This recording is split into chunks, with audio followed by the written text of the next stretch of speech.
You're listening to the X Zone Radio Show live and around the world on the Talkstar Radio Network. Visit us online at www.xzone-radio.com. I like the way your sparkling earrings lay.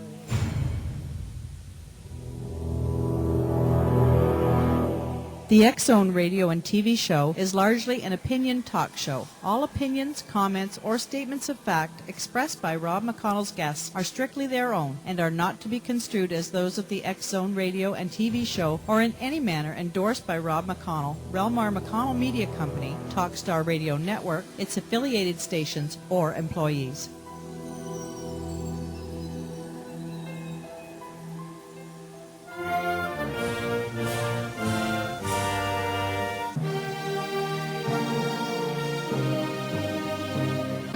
Welcome to the X Zone, a place where fact is fiction and fiction is reality.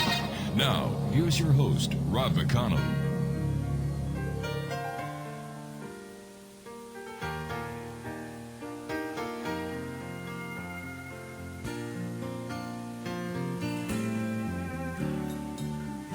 Everybody likes a celebration, happy music and conversation.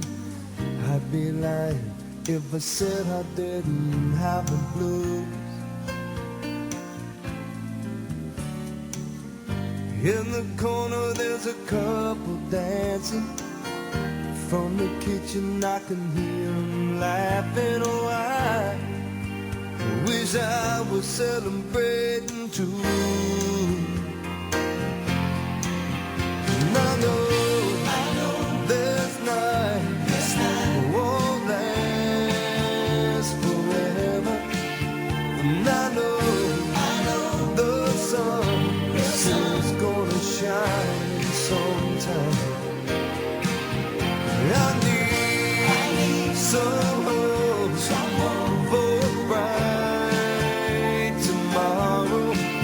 And I know this heart is gonna mend just fine. Welcome back to the X Zone, everyone. My name is Rob McConnell, and we're coming to you live and around the world on the Talkstar Radio Network from our studios in beautiful Hamilton, Ontario, Canada. Now, Hamilton is right on the shores of Lake Ontario between the city of Toronto and Niagara Falls, Ontario. And I'll tell you something, we are smack dab in the middle of the Great Lakes Triangle. 1-877-528-8255 is toll-free. My email address is xzone@xzoneradio.com. On MSN Messenger, talkstarradio@hotmail.com. And our websites, www.xzoneradio.com and xzonetv.com.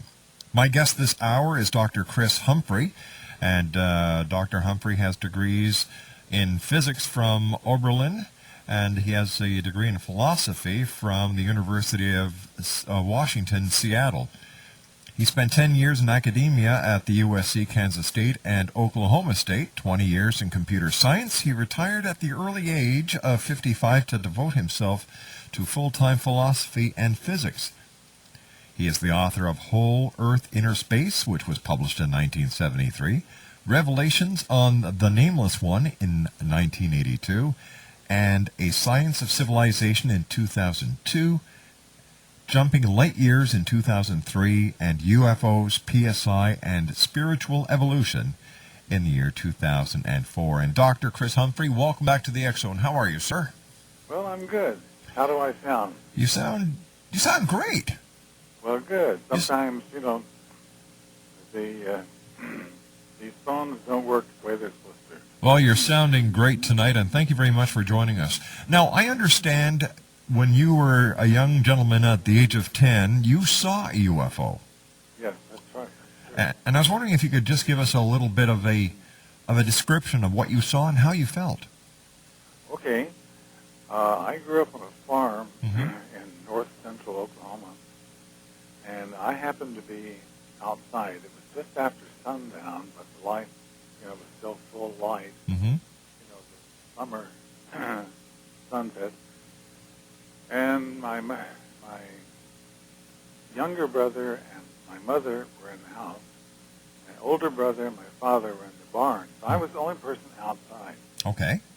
So what I saw coming up over the trees to the west of me was a thing that looked like a meteorite. It was spherical. It was pitted. There was a kind of greenish aura around it. It was like it was burning up. But the only problem with that hypothesis was that it was traveling horizontally Oops. at a very slow speed, about 15 miles an hour or less, and making absolutely no noise. It was just, like... Doctor, please stand by. You and I have to take a 2-minute commercial break. Interesting story. The age of 10, he saw a UFO. And we're going to continue this conversation with our guest this hour, Dr. Chris Humphrey. His website is are you all ready for this? interstellar-travel.com. This is the X-Zone, live and around the world on the Talkstar Radio Network from our studios in Hamilton, Ontario, Canada. We'll be back in 2 minutes. Don't go away.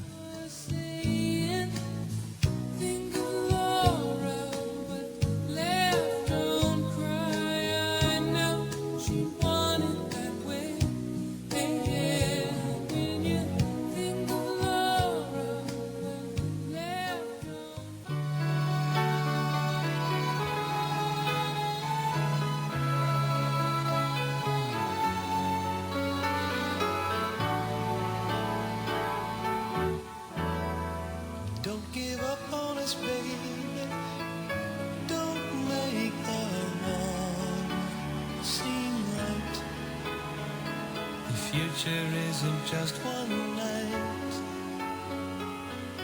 It's written in the moonlight,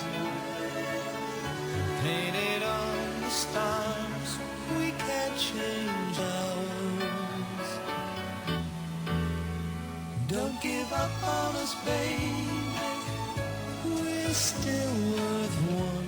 Welcome back to the X-Zone. Our very special guest this hour is Dr. Chris Humphrey. His website is www.interstellar-travel.com. That's www.interstellar-travel.com.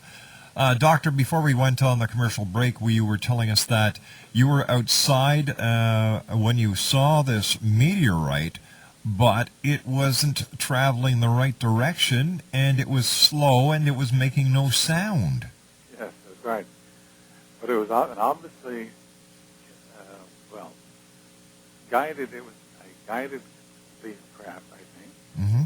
And it was obviously disguising itself as a meteorite. Now, this thing was seen all over Oklahoma and Texas. It was in the papers the next day. And they universally described it as a meteorite.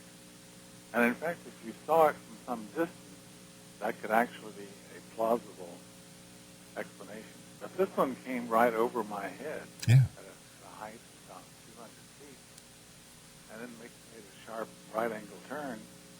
It came out of the west, and it went off to the south, and it did not communicate to me in any way. Had no effect on me in any way, but I knew that this was something I wasn't going to be able to talk about to anyone. So I kept it secret for about 30 or 40 years. Oh, my goodness. Yeah, it wasn't until I started writing these books that I finally decided I would confess to some of the experiences that I have had of the paranormal. I can tell you another one if you would like. Oh, yes, please. I have personally apported. You know what an apport is, right? Yes. Okay, I personally apported, not deliberately, but inadvertently. I climbed up on my roof, which is a foolish thing to do for an old man like me, and I started to get down, and my foot slipped, and I was just on my way down onto some sharp spikes of the wire fence. And suddenly, in an instant, I was stretched out prone, just about an inch or two off the ground, which was sort of wet and muddy and soft. Right. And that's how I felt. Didn't have not a bone broken or a bruise. And that reminded me of Uri Geller's inadvertent port. Yes. 30 miles. Yeah. Yeah, you've probably read about this, right? Yes, in fact, Yuri has been on the show many times, and he's discussed that with us. Oh, great. Yeah. That's fine. I'm glad to find someone who knows something about Yuri. Yes, no, he's a very good friend of mine. That's great. That is great. Yeah, I've corresponded with him by email, but that's, as far as it goes. He's slightly ahead of his time, but Yeah. I believe that his time is now, and people are finally starting to understand what the man's about. Right. I think so. I hope so. I mean, if we could just get rid of the noxious skeptics, or I've heard that sort of different way, but... Well, thank you. Thank you for putting it so delicately on this family show, sir. Yes, that's right. Well, let's see. I've also seen something called table tipping at a party. Oh, yeah. Table tipping, yes. A lot of people have done this. This Mhm. is widely known as a party thing. A parlor trick. Parlor trick. Yeah. And, of course, the illusionist would say, well, it's pretty obvious how that's done. And they could come up with several different ways that an illusionist could deal with it. But here you're dealing with a bunch of farm kids Mm-hmm. who've never seen an illusionist. And it was just an ordinary card table. I helped put it up, unfold the legs, Yeah. put it on a rug. Mm-hmm. And I was also the skeptic, crawling around underneath, make sure no one was lifting it with a knee or something. Yeah. And looking at people's fingers, because if you push down hard, you can actually pull it so it tips up. Mm-hmm. But no one was doing that. We were all following instructions, just lightly touching the table. It took a long time to get it going. It just seemed like forever, because we were all just concentrating enormously. And it just, it seemed like, it really seemed like eternity. But finally, once it started tipping, it went wild. For instance, we asked it how many days there were till Christmas, and it started tipping very quickly 25 times. By the way, that was the wrong answer. In fact, many of the answers it gave were wrong. It seemed to only get the right answer if someone in the room knew the correct answer. But when we asked it to prophesy the outcomes of basketball games that we were yet to play, it didn't get any of those right. But it was just a phenomenon itself. Oh, by the way, Exo Nation, table tipping is not like cattle tipping at all. 1-877-528-8255 is toll-free. Dr. Chris Humphrey is our very special guest. And, Dr. Humphrey, what started your quest into investigating UFOs, interstellar travel, forbidden sciences? I really believe it was that experience when I was about 10, seeing the UFO. That was in 1950. And, if you have an early experience like that, the textbooks are wrong. You just know it before you ever get to school. Right. And so I never forgot that. So I was never trapped by the prevailing worldview, which I think most people are. I think it's a matter of programming, personally. Because, Well, that may be just another name for it. Yeah. But yeah, they're definitely programmed, and it's a credo. It's like a religious belief. Yes, it is. And in the academic world, it's a credo that if you break, you'll lose your job. That happened to someone I knew out in Los Angeles, Dr. Thelma Moss,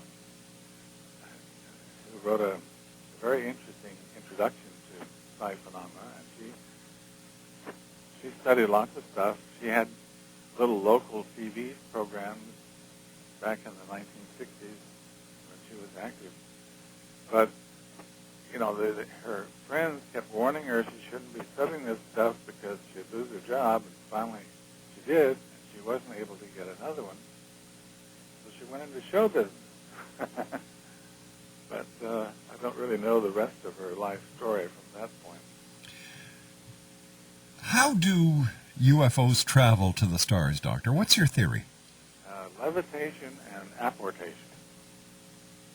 I mean, I think that the reason I think it's levitation for those low and slow trips across the landscape without any noise and without any kind of a rocket, is because that's exactly how things levitate in our experience. And Uri Geller's probably told you of the many times when, in his presence, things started levitating and apporting themselves all over the place. Yeah. And it's always very silent. That's, a characteristic thing of both the UFO and the apport, and also of UFOs. Wait a minute, I think I repeated myself there. But whatever. Okay, so the other reason is that given the requirements of sun, planet, moon, metallicity, and age of the system,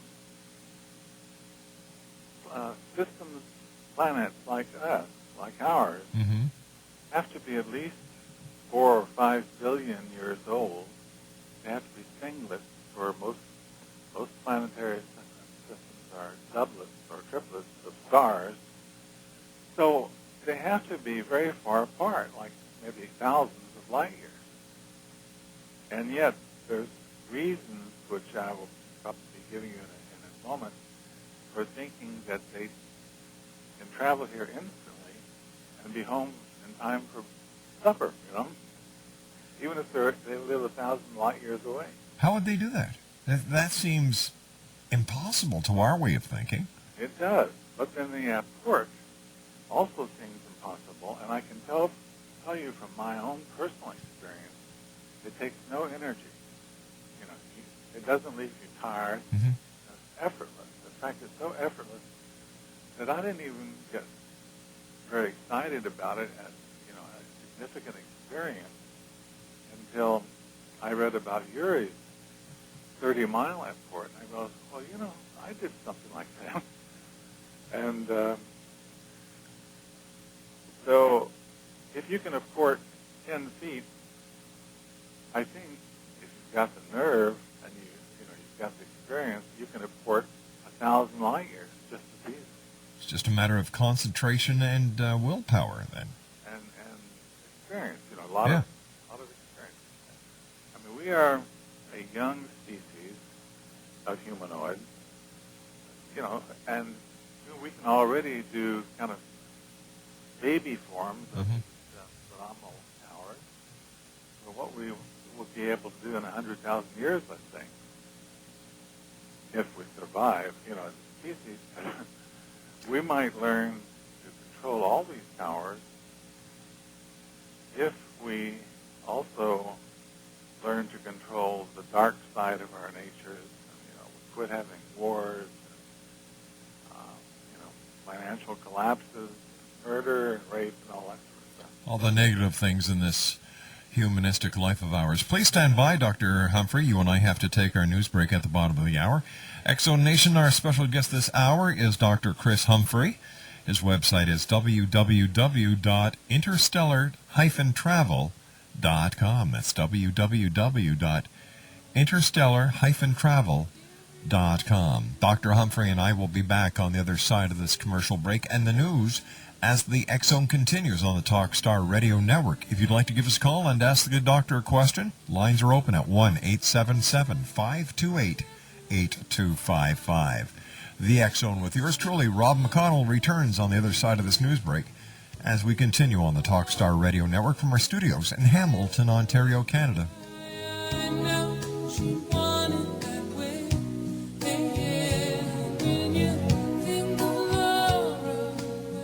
All the bad news? Well, then take a break from the worries of the world and play the love game. It's time to focus on what is really important in our lives, our relationships. You deserve more love, happiness, and harmony in your life. Synchro Hearts is the new hot relationship game that guarantees more love, laughter, and romance for you and your partner. It's not a sex game. It's a love game based on all the important relationship stuff like better communication, more intimacy, and lots of fun and excitement. Great intimacy is just one of the benefits of playing Synchro Hearts. Now, President Obama inspires hope, love, and peace for the world. Synchro Hearts offers more hope, love, and harmony for relationships. To order your very own edition of Synchro Hearts, visit Synchro Hearts' website now at www.synchrohearts.com. That's www.synchrohearts.com. Synchro Hearts. It's the game you love to play and play to love.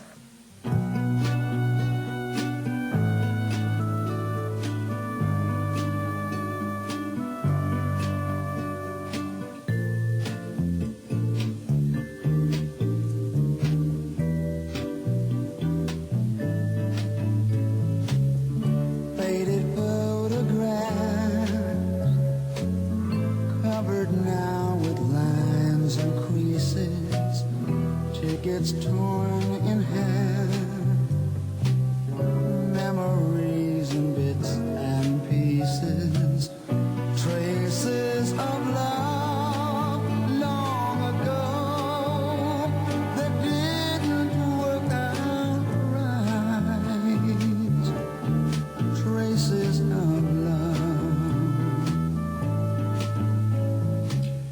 Dr. Chris Humphrey is my special guest this hour. www.interstellar-travel.com. That's interstellar-travel.com. Dr. Humphrey, how do we... Interject something here? Sure. That site has my blogs on it, and it also has a number of complete books on it. Some of them by me, some of them long out of print, but really important classics. So there's a lot of stuff on that site. Just wanted to bring that up. All right, and that's at www.interstellar-travel.com. Dr. Humphrey, how do we know star-traveling humanoids really exist, and have they visited Earth in the past? Yes, they certainly have. And the best evidence for their existence consists in landed UFOs with the inhabitants, standing around or poking around outside. Like one of the typical cases that happened very early. In fact, it happened in July of 1947, just about 2 weeks after Roswell. Professor Johannes, a well-known academic in Europe, was doing his alpine walking in Friuli, which is the farthest northeast section of Italy, and there's a high mountain valley, and he broke through some trees and was amazed to see this bright red disc stuck into the side of the mountain. And so he saw some boys off in the distance, so he started running in their direction, some kind of fluttering incoherently about what this could possibly be. And he got up to them, and he realized they weren't boys at all. They were little men wearing overalls and sort of helmets, not space helmets, but, cloth helmets, and they were green. Green. Little green men. They were kind of a dark, earthy green. So this may be the origin of the little green men story. Right. Especially since it happened so early. And the only interactions they had between each other was that one of them became interested in this walking stick, which is one of those alpine walking sticks that has an ice hammer on, as the handle. Yep. And so they temporarily paralyzed him somehow, I think using some sort of powder, and they took his walking stick, and off they went up into the UFO, and it took off out of the mountain with, boulders flying every which way, but no damage to the ship. And, it sort of got itself horizontal, hovered there for a minute, and it was gone. And this is one of the cases that is well described in one of my classic favorite books about UFOs called The Humanoids. Charles Bowen is the editor, and I think here's the whole title. Okay. Survey of worldwide reports of landings of unconventional aerial objects and their occupants. And it's a collection of articles by different ufologists.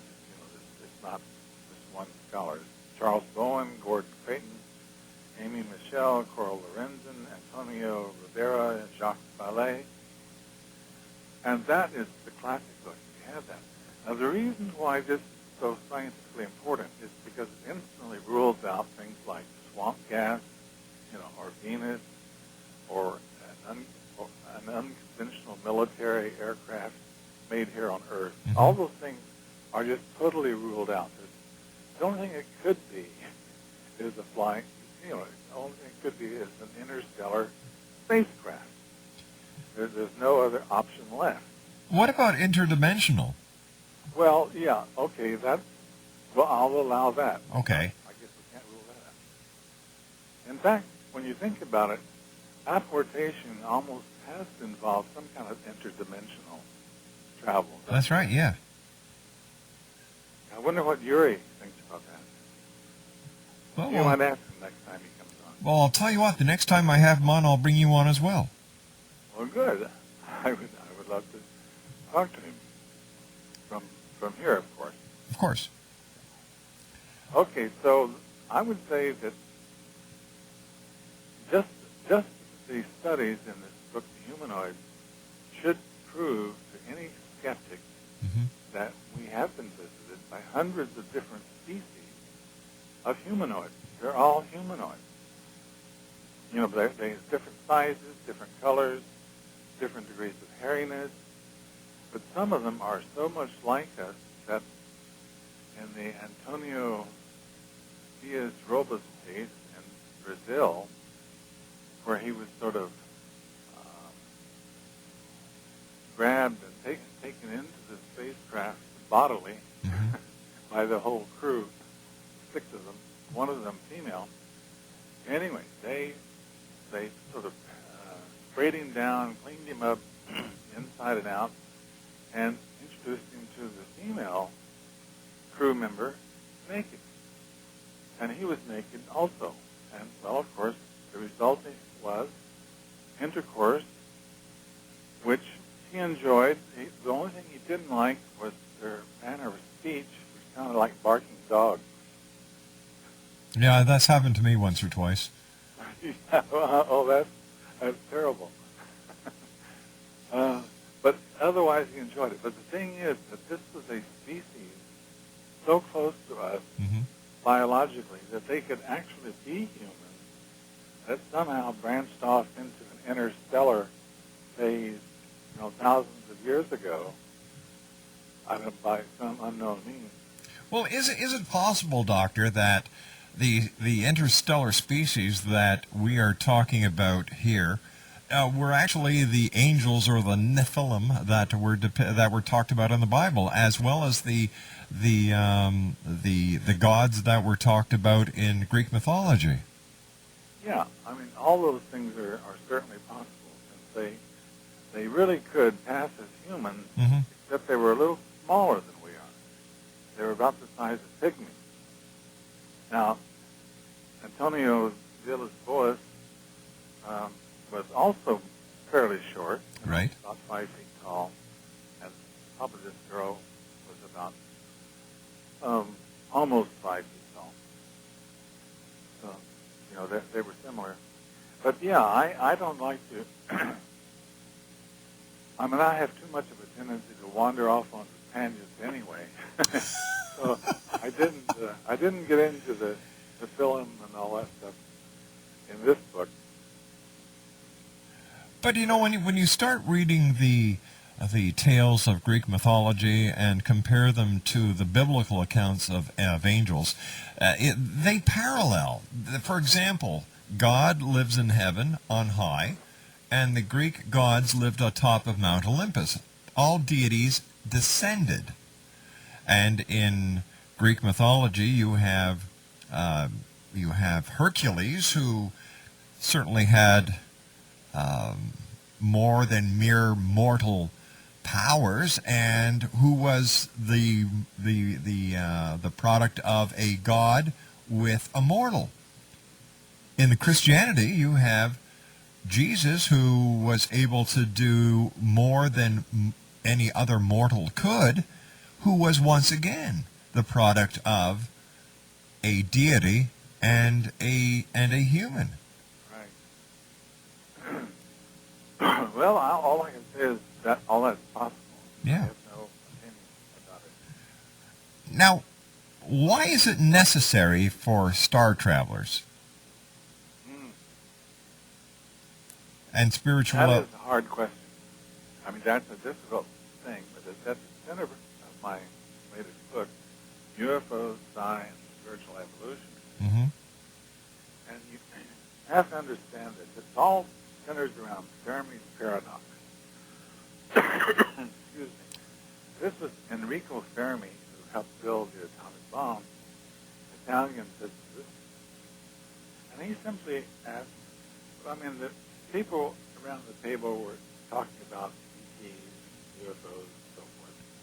And he just said, Doctor, you're starting to fade out on us. okay, I'm sorry. Okay. I shall either talk louder or maybe I can turn up the volume on this thing. Is that better? Much better, thank you. If I get any worse, I'll go try the other phone. No, this is fine. Okay. Anyway, he said, if there really are ETs, why haven't they invaded Earth? And, you know, he was sort of assuming that if there really were ETs, they would behave the way we do. Ah.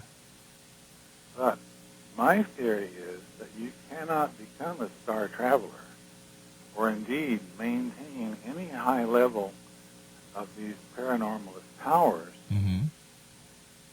if you have not also undergone a great degree of spiritual evolution.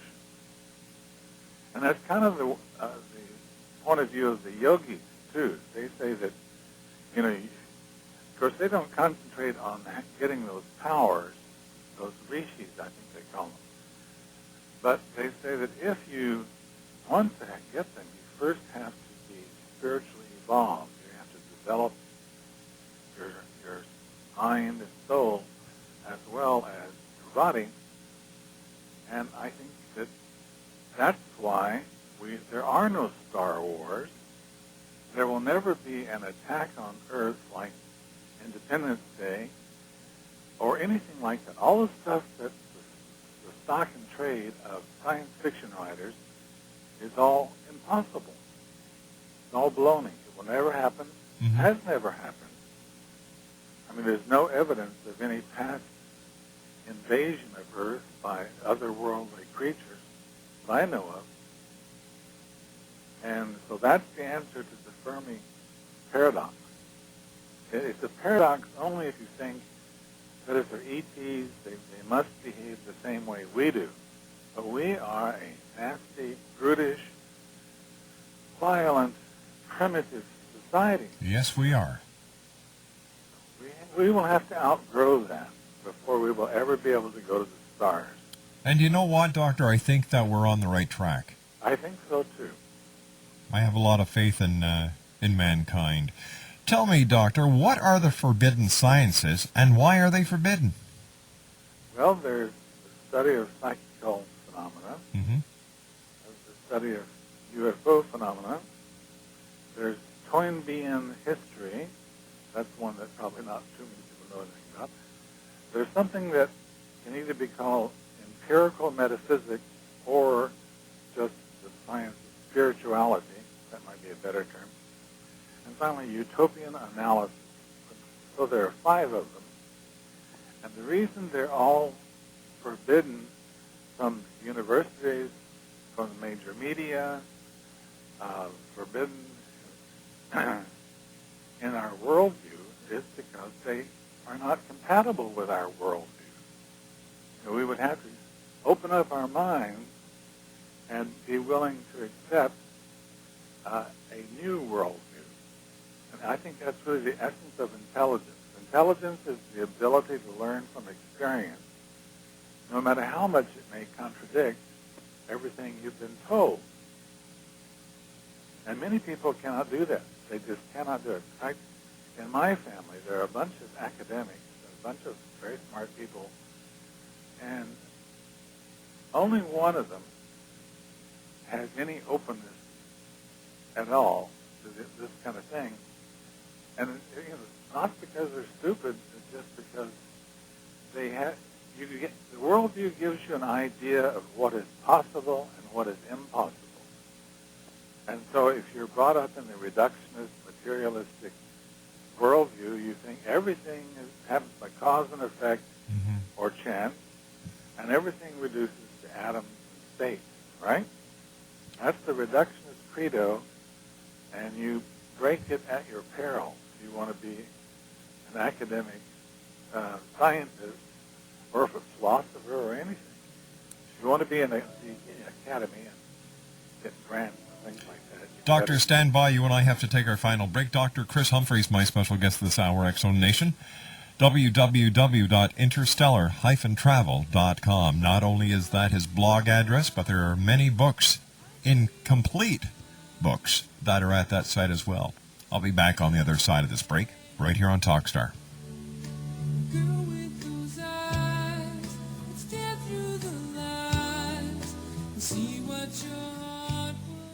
Hey, hello there. I'm Vic.